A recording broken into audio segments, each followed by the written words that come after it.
If you're looking to buy small top team coins, go check out cheaputcoins.com. All the links are down below in the description box, and use discount code of GC5 to get your 5% discount on all of your orders, guys. They are cheap, reliable, and also have an instant coin service, which will get your coins in around 5 seconds. What's up, guys? GC5 here, and welcome to a brand new video. Today we've got something a little bit different. I'm going to be showing you a potential FIFA 15 squad builder, and we're focusing today on the Liverpool team. So if you can nail 1,500 likes, I'll definitely do some more of these, and the comments below, let me know what club I should do in the next episode. I had a lot of requests to do the Liverpool potential rating, so I thought I'd do the whole squad in general, just to get them all sorted there and then. And these stats, guys, are based on either head-to-head updates or my estimates. And finally, this formation, I've gone with the 4-3-3 because that's what Liverpool have been playing a lot as of late, but with the signing of Balotelli, I do think that will change. First player then is going to be Simon Mignolet. For me personally, he's a very inconsistent goalkeeper for us. He has his very good moments like he did against Southampton, but he also has his absolute shockers with mistakes such as like against Man City that he had last season when he kind of like palmed Negredo's chip over him. And yeah, he's very good goalkeeper for us, but like I said, very inconsistent. He's a very good shot stopper, but when it comes to collecting stuff from set pieces, he isn't actually that confident. But you do, I suppose you have to look at the positives, and one of them is definitely last season, first game he saved the penalty, and first game this season he denied Southampton a point. Now then, onto the right back, and you may be thinking, Ross, where is Glenn Johnson? And if you're a Liverpool fan or watch Liverpool a lot, you'll understand why I've not put Glenn Johnson in here. His form over the last 2 years has been absolutely abysmal, and we did sign Manquillo on loan on a 2-year loan deal if I'm right, and at the end of this season I think we can actually buy him for £5 million, and his latest head-to-head update is around a 67, but I see him going up to around a 70, and overall, like I said, Glenn Johnson's very poor, and I'm hoping Manquillo can be better. And the right centre back of the team is going to be Martin Skrtel, and for me, he again, like Mignolet, is very inconsistent, but he has his very good games. Of course, he scored a shit ton of goals last season, but he did also score a lot of own goals. So he scored against every single team in the top 4, including us multiple times. And yeah, I feel he gets a lot of interceptions, but he also gets himself in a lot of dodgy positions. Skrtel's FIFA 14 rating was an 81, and personally I can't actually see him changing. And onto the left centre back. Now then, onto Liverpool's new £20 million centre back, which is going to be Dejan Lovren. He actually picked himself up an upgraded card back in January for Southampton,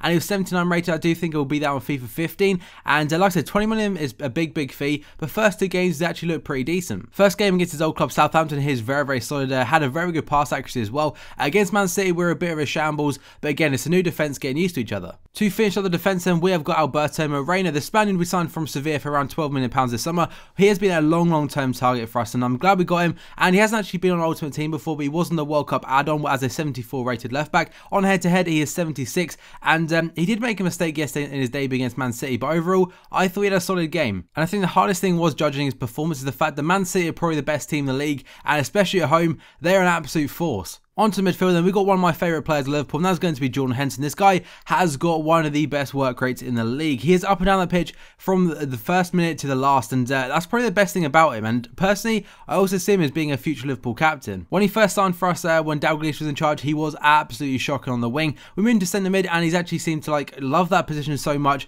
that he's actually improved his game. But he got a 77 rated card on FIFA 14 in January, and on head-to-head, he's gone to a 78. Now then, we've got Liverpool's little Brazilian magician, which is going to be Philippe Coutinho. This guy can work absolute magic, but again, like Mignolet and Skrtel, can be pretty inconsistent, but when he does turn up, he has some absolute bangers. He was also 80 rated on FIFA 14, but on head-to-head he is an 81 if I'm correct, so overall I think he'll be quite a nice player on FIFA 15. And now then, to finish up the team, we have got Captain Fantastic, which is going to be Steven Gerrard, and I know everyone's be like, Ross, he slipped, blah blah. On head-to-head, he's actually been downgraded from an 83 to an 82, which I personally don't think is right. The guy's had 2 consecutive team of the seasons in real life, and last season was his best year in a long time. And I know a majority of, I think all but one of his goals was from set pieces, but you still have to score him if you take him, and yeah, I don't really agree with the downgrade. And now our left winger, we have got Raheem Sterling in this squad, and personally I feel when we do convert to the diamond formation, he will be the one just behind the 2 strikers that we'll get to in a second. But Sterling had an absolutely fantastic year last year. First year when he was at us,